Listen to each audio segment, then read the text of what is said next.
Okay, welcome back. Last time we finished the tournament in the modern day and managed to get back to ancient Egypt. We also learned about how the mages have now completely taken over, and we now have to head to the forest, desert, sea, mountain, and meadow shrines, basically to kick the mages out and get the Millennium Items back. I'm going to start by going to the meadow shrine and dueling the low meadow mage, mostly just so I can kind of, I'll even just skip his dialogue for now because I'll have to come back for him later. However, basically I will need him for the late game cards, and also, in between episodes, I did do a bit of grinding for a few better cards. I have Kamnari Attack, which honestly will be useful for the Sea Shrine, but not much else because I still can't use Twin-Headed Thunder Dragon. I won a few other decent cards, but I also won the Job Change Mirror. This will be very useful to me in a couple of situations, which hopefully we'll see. I'm going to take Two-Headed King Rex out of the deck and replace it with something stronger, because in my last duel before I started recording this, I dueled Jono 2 and won the Red Eyes Black Dragon. And honestly, I'm so happy that I have it, but honestly it's probably not going to get a massive amount of use on a meadow field, but hey, we'll see how we do. So our opening hand isn't all that bad, actually. I can make use out of this. I want to keep a hold of the Job Change Mirror, though, and we'll hopefully see why in just a moment. I mean, I say that, I know this guy carries Empress Judge and the Judge Man in his deck, and that in itself is kind of a worry. Also, that card he just played is more than likely a Millennium Shield. The Meadow Mage and the Desert Mage, they love Millennium Shield and Labyrinth Wall respectively as their kind of just ultimate defenses. Okay, so there's the Red Eyes Black Dragon.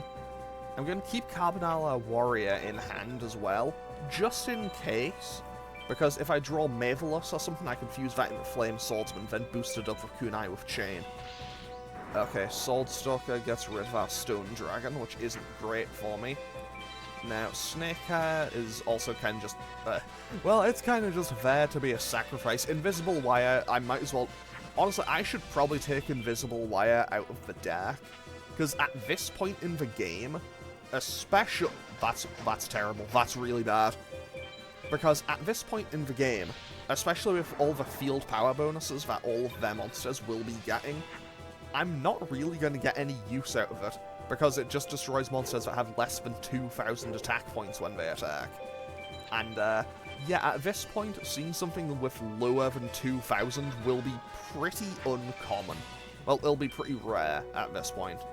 Because, honestly, as you go into the late game of this game, 2 and then 3,000 point monsters become pretty common.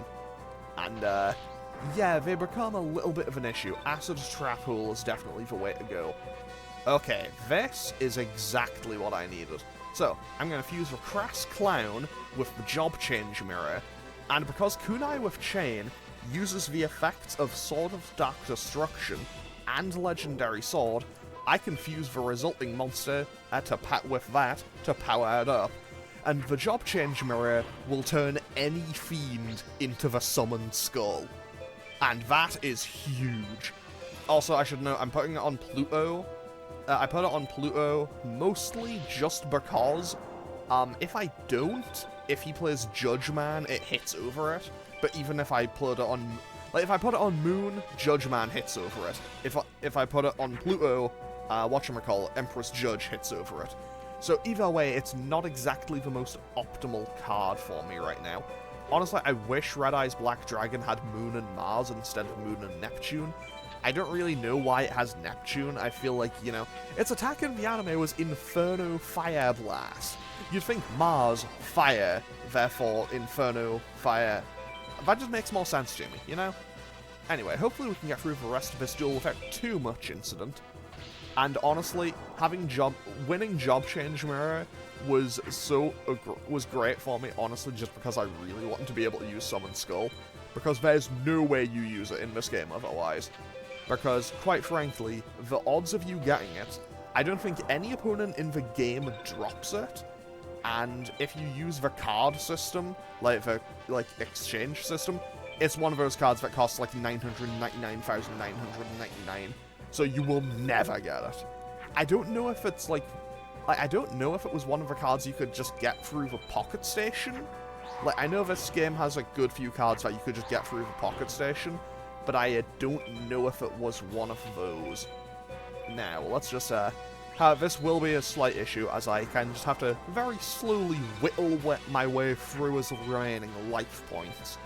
However, we should be okay. I don't think there's much threat of me losing now. However, I can now fuse these to get another powerful monster on the field in the form of the Flame Swordsman, put that on the Sun just in case he plays another Sword Stalker, and that's another Millennium... It isn't... Okay, that's an Invader of the Throne. I think this is a Millennium Shield, but let's just find out. It was indeed a Millennium Shield. So yeah, pretty much these guys love Millennium Shield. And, well, the Desert Mages will do the exact same with Labyrinth Wall. And there's the Empress Judge I was talking about. And, I can't actually hit over that. Fortunately, I don't need to, because Acid Trap Hole has me covered. Because he'll attack my Flame Swordsman with Empress Judge, the trap will activate and just destroy it. So there, whoop, there goes the trap, destroyed. Fantastic. Now, I can just play Raigeki.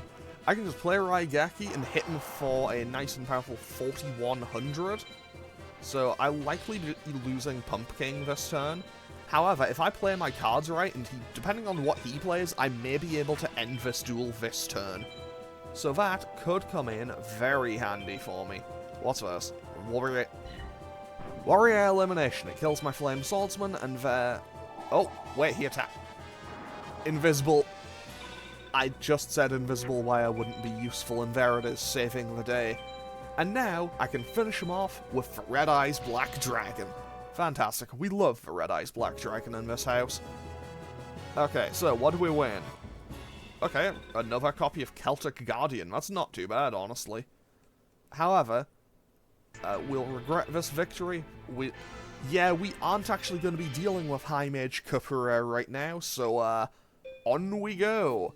Because I am actually going to challenge the Desert Shrine. Honestly, I don't like my odds of beating any of these shrines. Who? You, Princess Hem? I'm amazed you've made it this far. Too bad. You'll never leave this place alive. All of these guys will say basically the exact same dialogue.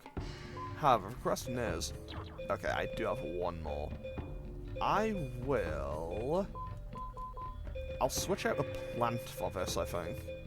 I'll switch out Dark Plant for a Dragon Scroll, and Mushroom Man for... Do I have another rock monster? I hope I do. I definitely do.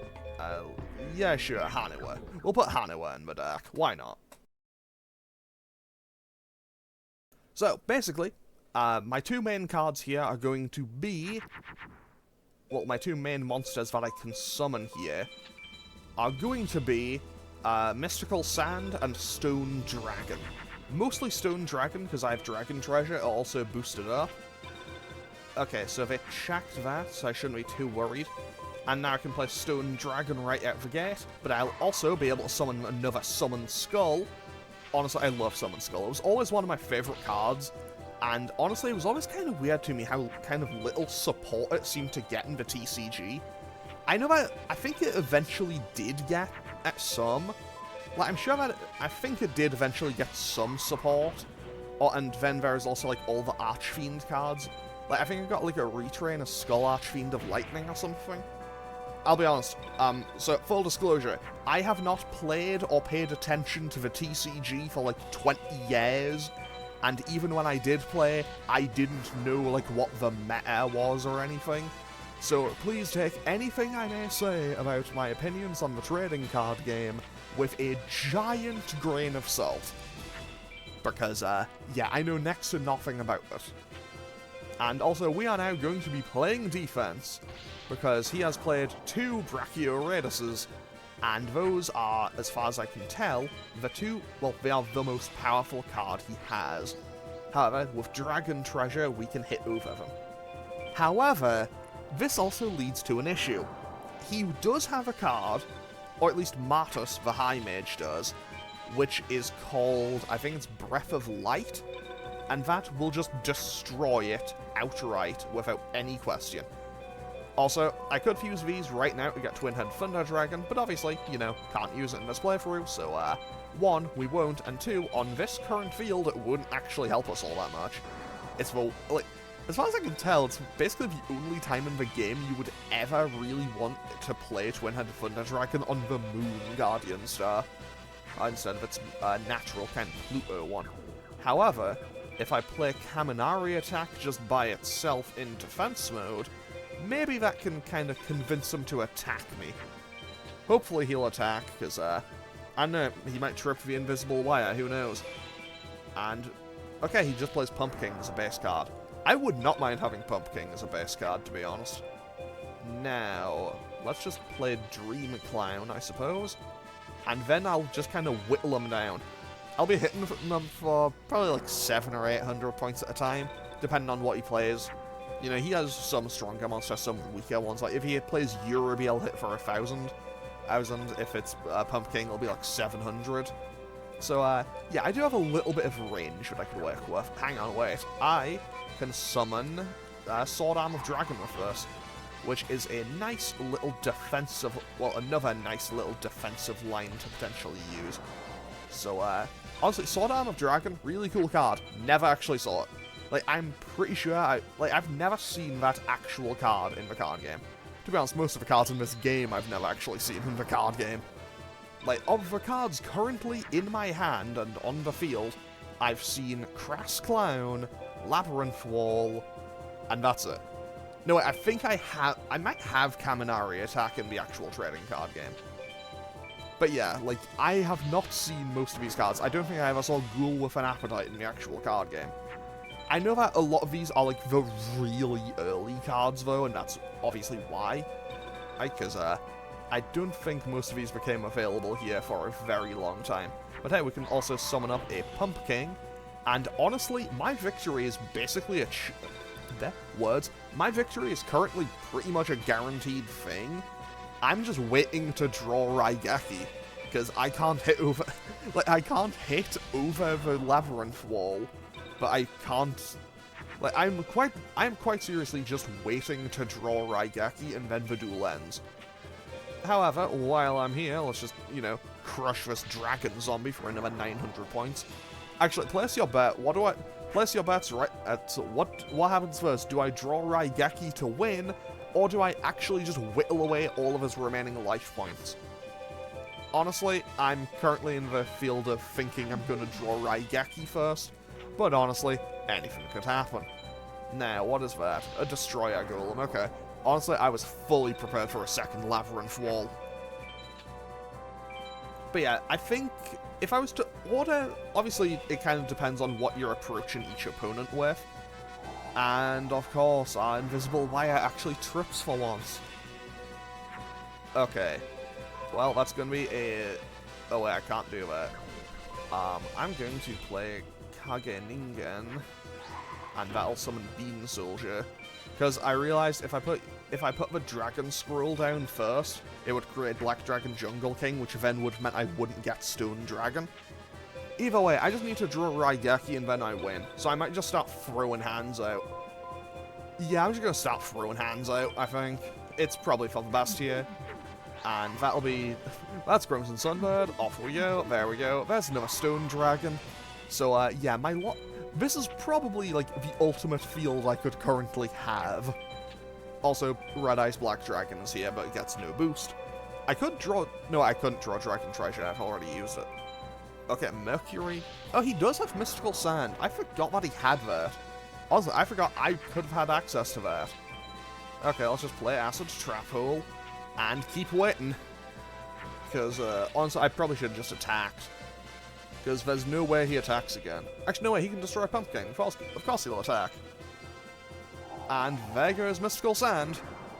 Now the question is, does he attack with something else? No, he does not. Okay, yeah, everything else, off we go.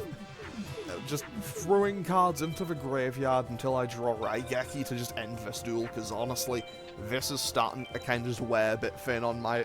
Like, this is this is starting to bore me a little bit, not gonna lie. But hey, we do secure the win, and that means we can go and challenge High Mage Martus. And of course, honestly, I'm starting to think that maybe I accidentally took Raigeki out of the deck. I know that I didn't, but honestly I'm starting to get a sneaking suspicion that I did. Either way, we should win. Like, we win before we deck out, I know that much. However, it is just a little bit inconvenient that, of course, the one card I need is actually at the... Like, the one card that I actually need is right at the bottom of the deck. I mean, it's unfortunate, but that's kind of just the nature of card games, and there's Raigeki, off we go. There goes his monsters. I kind of want to know what that last one was, but it doesn't matter. Just destroy him with the Stone Dragon, and that is a win for us. So we got probably we got a B tech for that. I don't think I've ever seen a B tech win, but okay. No, I can't lose. Not like this. So now we head on in, and now we can duel High Mage Martus. I'm High Mage Martus, Lord of the Desert. I'm forsworn to protect the Millennium Item. It is my destiny to eliminate you. Let the desert be your grave. Defend yourself. Sorry, I said earlier in the game, a lot of people tell you to prepare yourself. He's telling me to defend myself. That's how you know he's serious. Okay, so, back to the wasteland field, because obviously we are in the desert currently. Now, what do I want to do with this? I'll start simple and just play Pumpkin in defense mode, because I don't know what he'll do turn 1, but I know the most powerful monster he can summon is Brachiosaurus, because that's the most powerful dinosaur in the game. So, that tells me he doesn't have it currently. Wait, what would he have on Mercury? That could be Mystical Sand. It isn't, though, because if it was, he would have attacked. He would have attacked if it was, so I know I'm safe. I messed up on that, but you know what? Let's just roll with it. Huh. Okay, he just has Dark Magician. Okay, I'll just attack. I might as well just attack and get it off the field. Because, honestly, who knows what else he could play. And honestly, unless it's Brachiosaurus or a couple of other cards, such as Stone Dragon, there's not really all that much he could do to beat me. However, I don't have a way to fuse into another pumpkin yet. Okay. It is time to do my favorite tradition in this game, just throw good cards, well, throw cards away until I draw into something I can use. This is basically the age-old tech for Forbidden Memories. I was just like, oh, I bricked my hand, throw it all away, and just hope you draw something good in time. It's, you know, kind of a tragic way to have to play, but sometimes that's just how it is. How do I do this? I could play... No, that would be a terrible idea. Or would it? That might actually be the move. I think this is the play. I think this may be my play here. So I fuse this to Metal Dragon, then that to Curse of Dragon, then this up to 2500, put it on Saturn, and now, unless he plays something really strong on Jupiter or Mystical Sand, I should be able to clear any monster he summons off the field. Okay, Stone Dragon can't even defend itself in that situation. It also just hit me that Great Mammoth of Goldfine could also be an issue, but I won't need to worry about that. Hopefully, because let's hopefully just breeze right through him. So there goes the Stone Dragon, and there goes his Judge Man, and I have Raigeki to purge the field of anything he can summon. So I have 5,000 damage just waiting on deck, ready for him. Make that 2,500 damage. So, either way, I know that I'm I am now in a position where victory is pretty much assured. I mean, I say that, but, I probably shouldn't say it. Like, I say that, but I probably shouldn't, because I know my luck, and my luck is pretty atrocious a lot of the time. Okay, so 5,300 points left. He'll summon something and attack and destroy Kaminari attack. There's Kazajin. So I can hit for 100 damage with that. And... actually, yeah. So I can hit for 1900 total damage this turn. Because Queen of Autumn Leaves still can't get over it. So I'll attack and destroy Kazajin.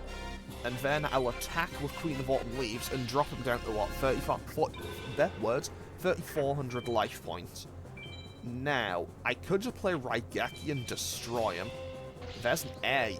A is a cool looking card, not gonna lie. So, let's play these, fuse these together, summon a Summoned Skull, which honestly, I'll save that for next turn, I think. Because there is one thing in this game that I haven't shown yet that I think I probably should.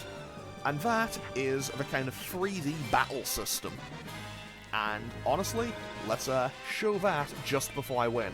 I'm going to play Raigeki face down just on the off chance that I need it. Now, so if I press square instead of X, it goes to this. And depending on the field, the arena will be different. But your monsters will actually do a little 3D battle. And honestly, considering how many monsters there are in this game, I think it's really impressive how they had all of these modeled on the PS1. Like, some definitely look better than others, but hey, I think it's pretty cool. Also, I don't know if this will be, like, seizure-inducing or what. I don't know how... I've never seen this one before. That is not what I would have expected Summoned Skull's attack to look like. However, because they were evenly matched, nothing really happened. However, I now don't actually win this turn. Is what I would say if I didn't have Raigeki face down. So there goes Mega Zowler. We attack with the Curse of Dragon and finish off High Mage Madness. So with that, the desert is clear. And we also win Necrolancer the Time Lord. Not a great card, but hey, it's better than nothing, I guess. The desert claims me this day. And with that, we get the Millennium Scales. So I will call that a pretty solid win. And now I'm going to go back and save my game like a big hero because I have very little confidence in my ability to win the next one. Okay, so what I'm going to do is save here. And, I don't know if I'm going to end off today's episode here or not. So if there's a cut, I decide to continue the episode. If I didn't, I'm just going to end off the episode here. Okay, so I decided to actually just continue this and attempt one more shrine. So I'm going to attempt the Forest Shrine. And honestly, this one is a kind of a weird one, but I'll explain why when I get in. Welcome to the Forest Shrine. Unfortunately, you'll be going no further than this. That's right, this is your final resting place. I'll make sure of that. I'm also going to shuffle the deck around just a teensy little bit. So, let's take out these two, and I'll put in 2 copies of Hinotama Soul, and also 2 copies of Garuzis that I won. And Garuzis could come in massive here, because it can get powered up by my 2 equip spells, which would put it up to 2,800, no wait, 3,300 because of the forest field, which would then make it potentially just the biggest hero I could possibly have for this. So, honestly, it's entirely possible that Garuzis is the star of the show for the rest of this episode. Okay, so, the thing with the Forest Shrine is it has the weirdest difficulty spike. And by that I mean, it has a massive, noticeable difficulty spike between the Low Mage and the High Mage. Because, honestly, the Low Mage isn't that bad. Like, he has Quagga Hercules, he has Rabid Horseman, and those are, like, his 2 most powerful monsters. Like, I don't think he can, like, without equip spells anyway, I don't think he can play anything that has more than, like, 2,500 sack points. So basically, you summon Flame Cerebrus or a Crimson Sunbird, put that on the Mars Guardian Star, he can't really do anything about it. However, well, you'll see when I get to the High Mage, he's a problem, and his entire duel is like a race against time. Because, well, he chooses violence very often, because he has some extremely powerful monsters. And by that I mean they are very much a threat to me, and I don't want to have to deal with them. So I'm hoping I can just get an amazing opening hand and just overpower his entire deck. Because, well, otherwise that duel goes downhill very quickly. And trust me, it's happened before, and I don't like what happens when that happens. Okay, so let's just summon Flame Swordsman, I guess, because it's kind of the best thing I could currently do. And I'll be honest, that was just a hard-in on my part. Like, I just did not pay attention. That was just a lapse in judgment for a second. And, like, I caught it immediately, but I'd already pressed the button, so yeah, that just happens, unfortunately. Man, if only it was Garuzi's. Oh, speaking of Garuzi's, I can now power it up with Dragon Treasure. So basically, if I also power it up with Kunai with Chain, it will go up to a nice and powerful 3300. And then when it attacks monsters on Jupiter, it'll go up to 3800, which will be enough to overpower all but one monster that the High Mage can summon. The real issue is just like, do I actually get to that point? Do I draw the cards I need? Because honestly, it's entirely possible that I get to the High Mage and he just never plays it. Honestly, that's the ideal scenario. Or the ideal scenario would also be, if he does play it, I have Raigeki in hand, just to get rid of it immediately. Because I don't have Widespread Ruin. Widespread Ruin is basically a card, it's a trap card that's basically like the upgrade from Acid Trap. It just destroys anything that attacks. I'm defeated, but you won't find a High Mage to be such easy prey. So, into the temple we go to meet the problem. I'm the ruler of the forest, I'm High Mage Anubisius. Here I stand to protect the Millennium Item entrusted to me by my Lord Haitian. This is where the Millennium Item belongs, and this is where it will remain. It's our destiny to protect the item that powers our magic. Prepare to face my forest deck, prepare to battle, and prepare to lose. Also, we won a card that has 900 attack points. There we go, there's Laughing Flower. Honestly, I have other plants in my deck that... Oh wait, yeah. Honestly, yeah, I'll switch out Yashinoki for a Laughing Flower. It's not that much of a difference. Actually, given that... I think it's just like one has 100 more attack points and 100 less defense points, but whatever. Okay, so... Now... Okay, this is... not the worst opening hand, but it's not one I like. I'm going to throw these out. I'm going to throw these out, summon Sword Arm of Dragon, and just see what he does for his opening move. Because honestly, depending on what it is, that is going to be how I have to adjust and adapt for the rest of this duel. Okay, what is it? Javelin Beetle. I need a power boost for Garuzi's to even hit over that. Because that's 2950.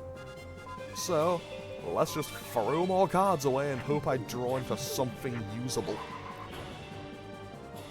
Like, I basically just need to throw cards away and hope I draw into something usable, and then... Well, I have something usable, I just need more power to it. Like, I just need it to be more powerful so it can hit over the target. And, well, you know, it has a 2 in 32 chance. That'll do. That will do. So, that'll power up to 2800 now. And honestly, he hasn't played the monster I'm worried about, so let's just destroy Javelin Beetle, get that off the field immediately. And now, the ball is currently in my court.